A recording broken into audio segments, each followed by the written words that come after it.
am writing this under an appreciable mental strain, since by tonight I shall be no more.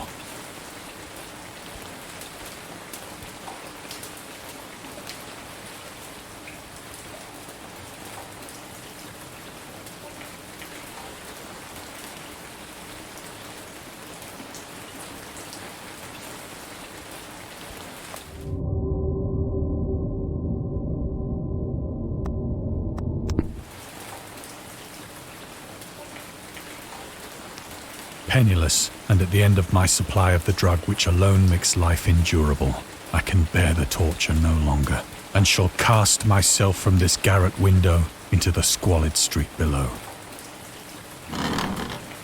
Do not think from my slavery to morphine that I am a weakling or a degenerate.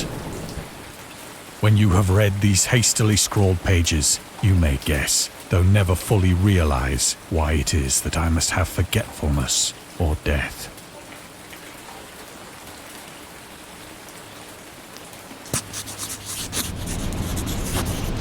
It was in one of the most open and least frequented parts of the broad Pacific that the packet of which I was supercargo fell a victim to the German sea raider.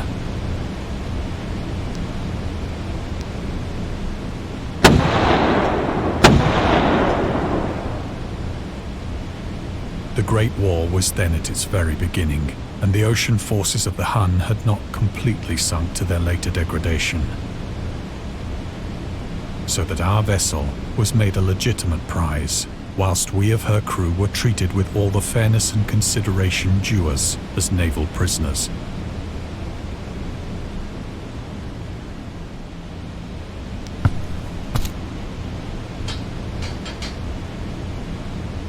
So liberal, indeed, was the discipline of our captors, that 5 days after we were taken, I managed to escape alone in a small boat with water and provisions for a good length of time.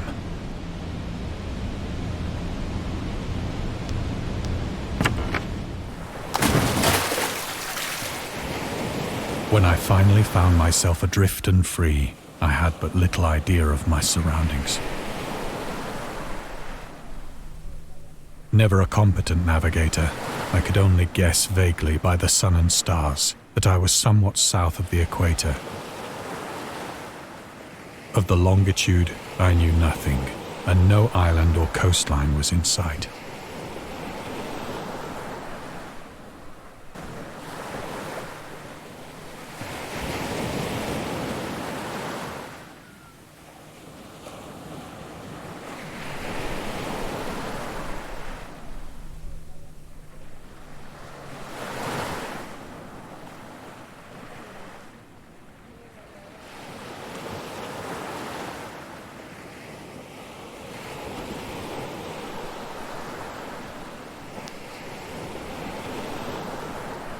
The weather kept fair, and for uncounted days I drifted aimlessly beneath the scorching sun, waiting either for some passing ship or to be cast on the shores of some habitable land.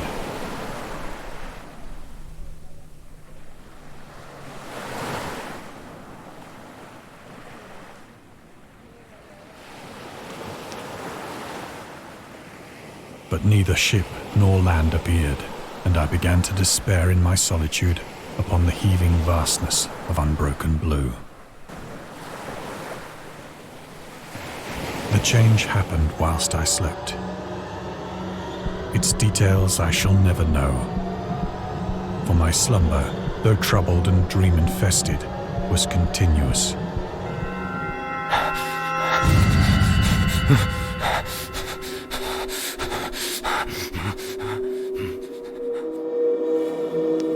When at last I awoke, it was to discover myself half sucked into a slimy expanse of hellish black mire, which extended about me in monotonous undulations as far as I could see,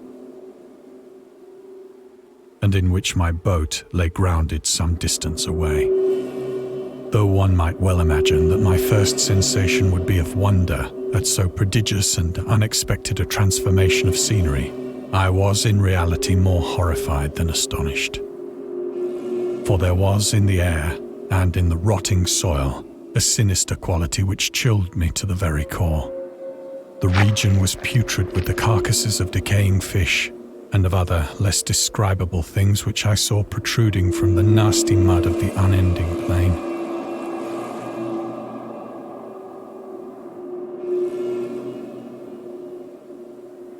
Perhaps I should not hope to convey in mere words the unutterable hideousness that can dwell in absolute silence and barren immensity. There was nothing within hearing and nothing in sight save a vast reach of black slime. Yet the very completeness of the stillness and the homogeneity of the landscape oppressed me with a nauseating fear. The sun was blazing down from a sky which seemed to me almost black in its cloudless cruelty, as though reflecting the inky marsh beneath my feet.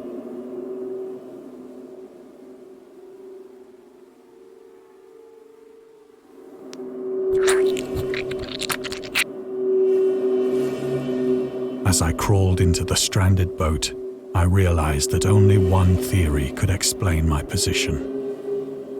Through some unprecedented volcanic upheaval, a portion of the ocean floor must have been thrown to the surface, exposing regions for which innumerable millions of years had lain hidden under unfathomable watery depths.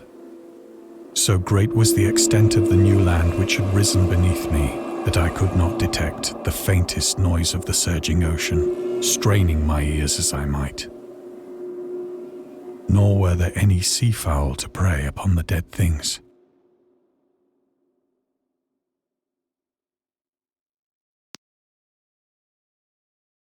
For several hours I sat thinking or brooding in the boat, which lay upon its side and afforded a slight shade as the sun moved across the heavens. As the day progressed, the ground lost some of its stickiness and seemed likely to dry sufficiently for traveling purposes in a short time.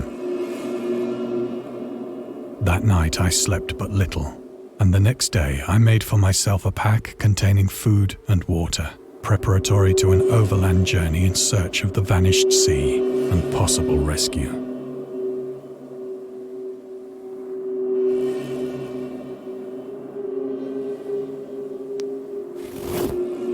On the third morning, I found the soil dry enough to walk upon with ease.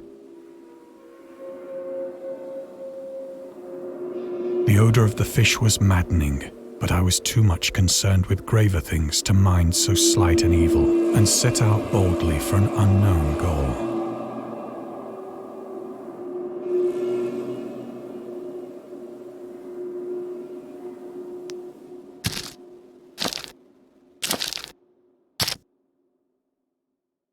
All day I forged steadily westward, guided by a faraway hummock which rose higher than any other elevation on the rolling desert.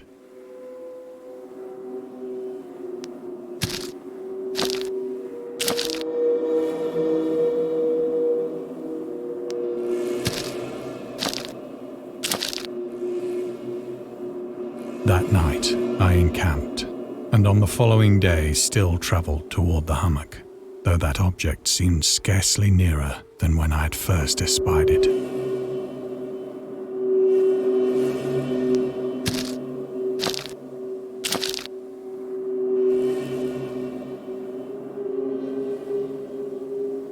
By the fourth evening, I attained the base of the mound, which turned out to be much higher than it had appeared from a distance. An intervening valley setting it out in sharper relief from the general surface. Too weary to ascend, I slept in the shadow of the hill. I know not why my dreams were so wild that night, but ere the waning and fantastically gibbous moon had risen far above the eastern plain, I was awake in a cold perspiration, determined to sleep no more. Such visions as I had experienced were too much for me to endure again, and in the glow of the moon I saw how unwise I had been to travel by day. Without the glare of the parching sun, my journey would have cost me less energy. Indeed, I now felt quite able to perform the ascent which had deterred me at sunset. Picking up my pack, I started for the crest of the eminence.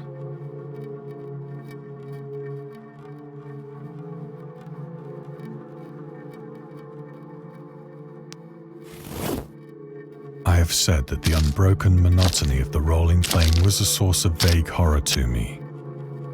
But I think my horror was greater when I gained the summit of the mound and looked down the other side into an immeasurable pit or canyon,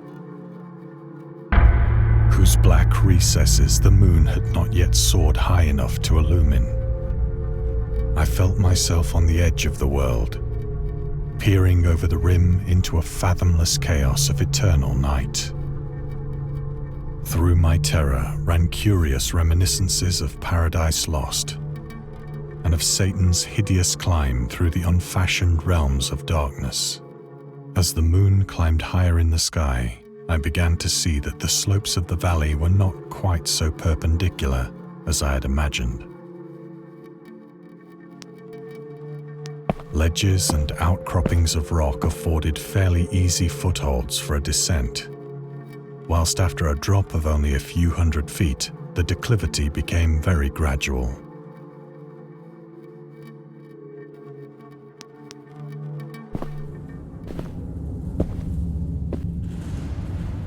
Urged on by an impulse which I cannot definitely analyze, I scrambled with difficulty down the rocks and stood on the gentler slope beneath, gazing into the Stygian deeps where no light had yet penetrated. All at once, my attention was captured by a vast and singular object on the opposite slope, which rose steeply about 100 yards ahead of me. An object that gleamed whitely in the newly bestowed rays of the ascending moon.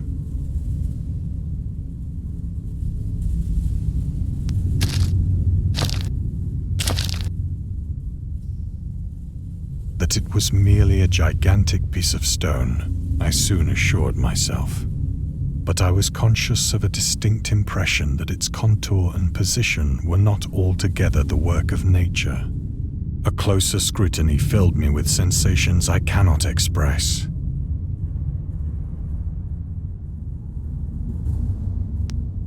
For despite its enormous magnitude, and its position in an abyss which had yawned at the bottom of the sea since the world was young, I perceived beyond a doubt that the strange object was a well-shaped monolith, whose massive bulk had known the workmanship and perhaps the worship of living and thinking creatures. Dazed and frightened, yet not without a certain thrill of the scientist's or archaeologist's delight, I examined my surroundings more closely.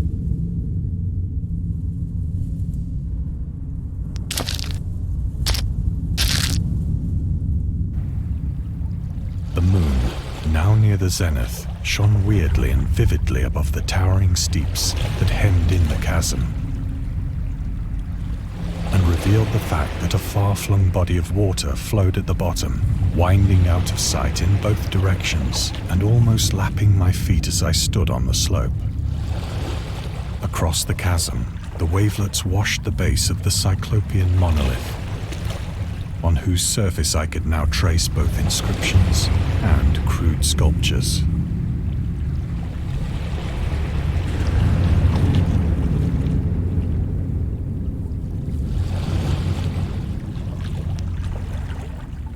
The writing was in a system of hieroglyphics unknown to me and unlike anything I'd ever seen in books. Several characters obviously represented marine things which are unknown to the modern world, but whose decomposing forms I had observed on the ocean-risen plain. It was the pictorial carving, however, that did most to hold me spellbound.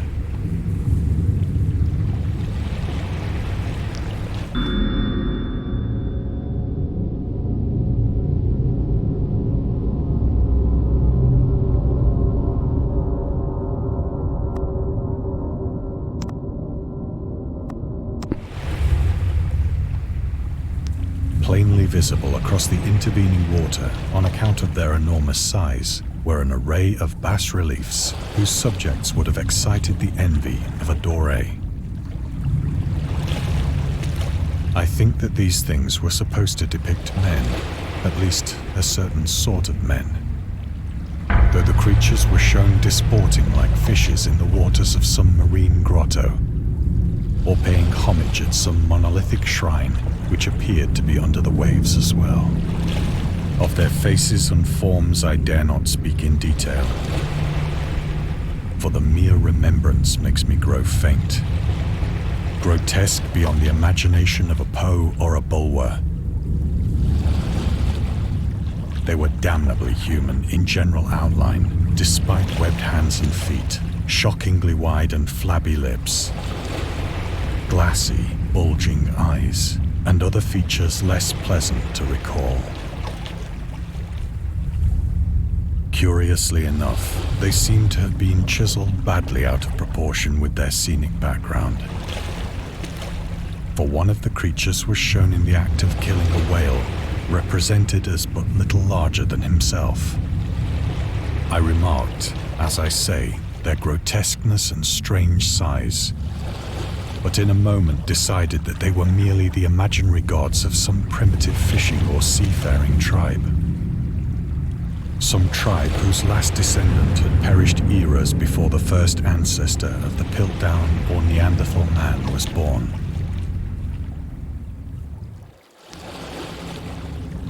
Awestruck at this unexpected glimpse into a past beyond the conception of the most daring anthropologist, I stood musing whilst the moon cast queer reflections on the silent channel before me.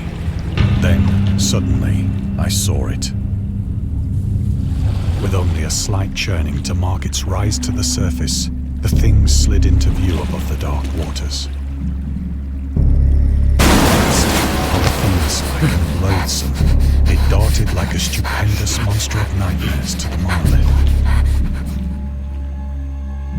about which it flung its gigantic scaly arms, the while it bowed its hideous head and gave vent to certain measured sounds.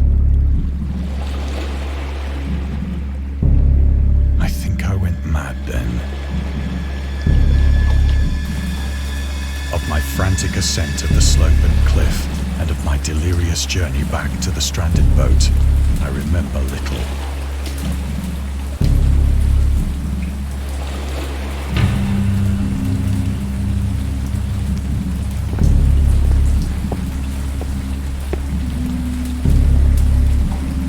I believe I sang a great deal and laughed oddly when I was unable to sing.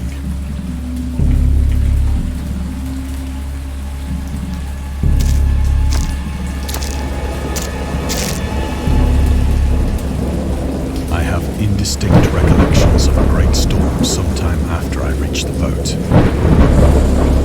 At any rate, I know that I heard pearls of thunder and other tones which nature utters only in her wildest moods.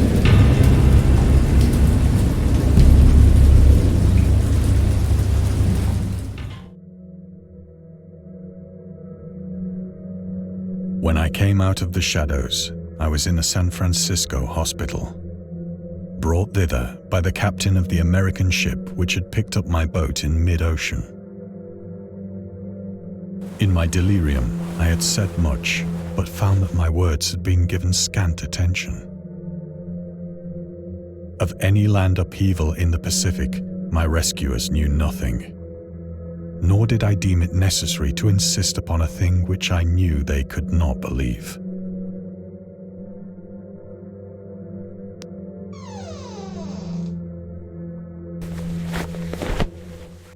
Once I sought out a celebrated ethnologist and amused him with peculiar questions regarding the ancient Philistine legend of Dagon, the fish god.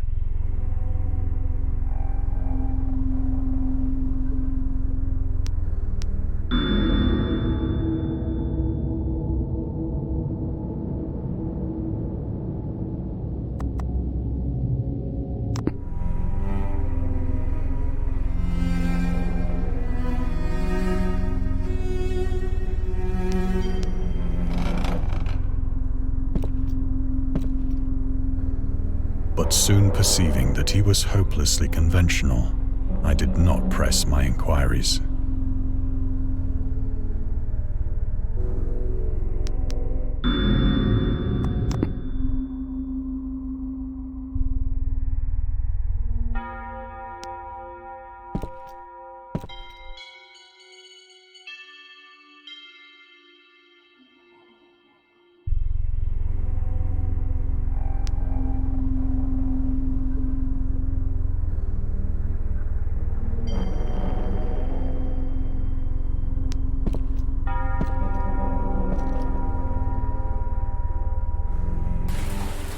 It is at night, especially when the moon is gibbous.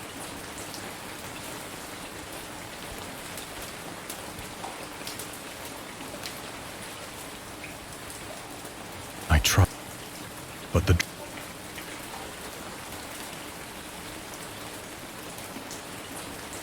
So now I am to end it all, having written a full account for the information or the contemptuous amusement of my fellow men.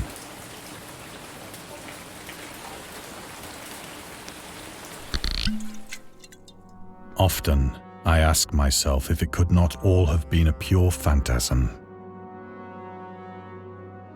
A mere freak of fever as I lay sun-stricken and raving in the open boat after my escape from the German man-of-war.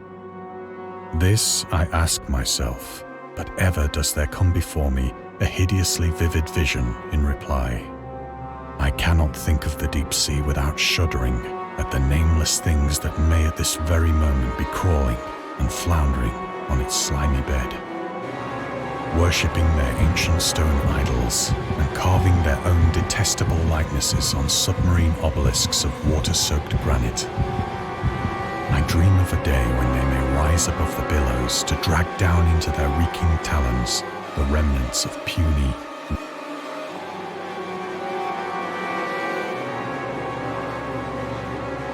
of a day when the land shall sink and the dark ocean shall ascend amidst universal pandemonium.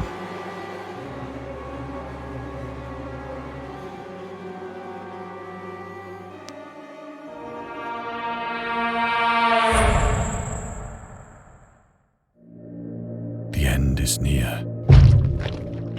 I hear a noise at the door, as of some immense slippery body lumbering against it.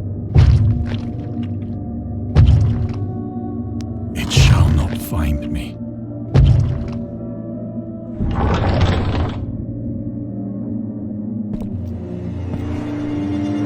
God, that hand!